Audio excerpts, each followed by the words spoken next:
Pooler from CatherinePooler.com, and we're going to make a card today for the Moxie Fab challenge, and I'm going to use the Inspired by Nature stamp set, which is retiring, and it's very, very sad because you can tell this is a very well-loved stamp.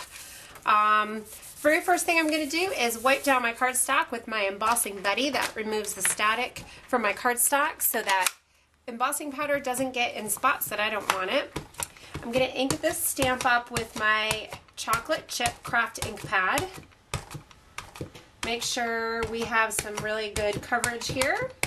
One thing with craft pads in particular, they're spongy, so you can sink down into them and get, you know, ink around the edges of the ink pad. So when I stamp this, I need to be really careful not to rock my stamp or push it down too hard, or else I'll catch that edge.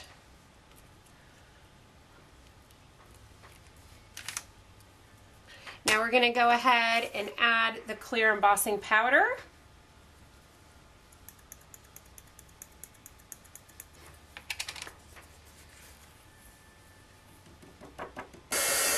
Using my heat tool to emboss this.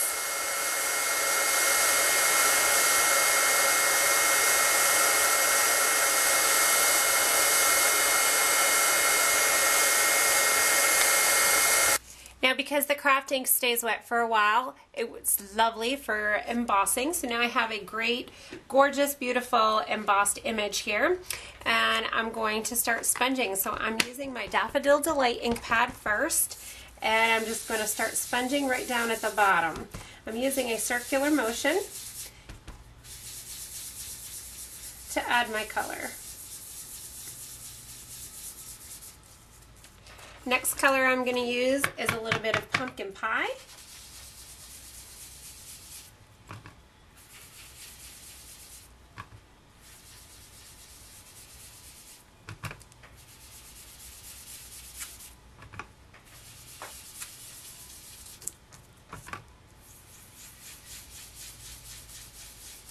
And I'm going down into the yellow a little bit so that I don't have any harsh lines in between. I want them to blend. Next, I'm going to use some Regal Rose.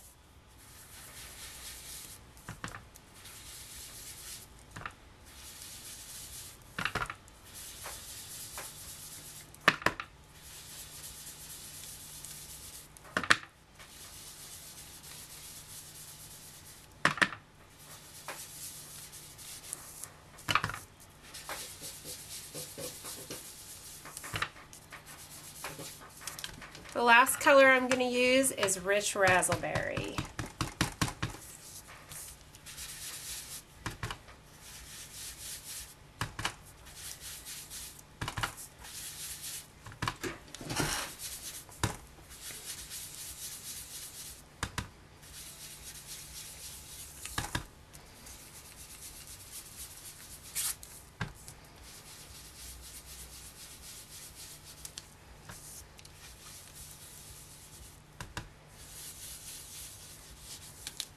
Now I have this lovely rainbow-like shaded background. We're going to go ahead and add a few final touches. I'm using the Elizabeth stamp from the Stampin' Up! Catalog, and this is retiring on May 30th. The sending many thanks from the Petite Pears will go in the center. Right now I can't seem to locate my oval punch, so we're going to use the scallop oval punch, and I think it will work as well. And punch that out. Now I have a Rich Razzleberry. This is from the Matchbox die. Again, another retiring product. And I'm going to do a little sponging on here, just using some chocolate chip.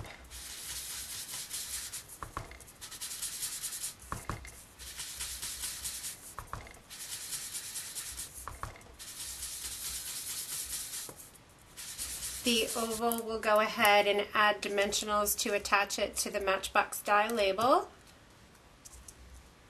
Now my stamped and sponge piece we're going to add to the early espresso cardstock. That's a 4 1/4, or actually a 4 by 5 1/4 inch piece. And then this will get adhered right to the crumb cake. Actually, now that I'm putting this together, this is too harsh for me, so I'm going to do something a little different. I'll be right back. So I ended up doing the same exact thing, only on crumb cake cardstock, and I like how that turned out a lot better. It's not as harsh white. This is a scallop trim border punch with the same Elizabeth stamped on it, and I wanted that to kind of break up the bottom here. And we'll add our little stamped piece. Then I took a piece of crochet trim and I just tied a piece of linen thread around it in a little bow. I'm going to add this with some mini glue dots.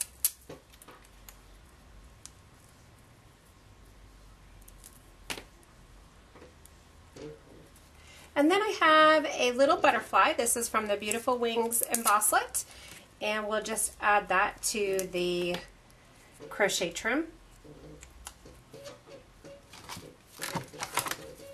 And I have the basic pearls by Stampin' Up, and we'll add a little basic pearl to the center of the butterfly. There we go. We've got a complete card now. I hope you are inspired, and you'll visit my website, catherinepuller.com. Be sure to subscribe to my newsletter. It goes out several times a month with exclusive projects just for subscribers, and it keeps you up to date on all the latest happenings. Thank you so much for viewing. Have a wonderful day.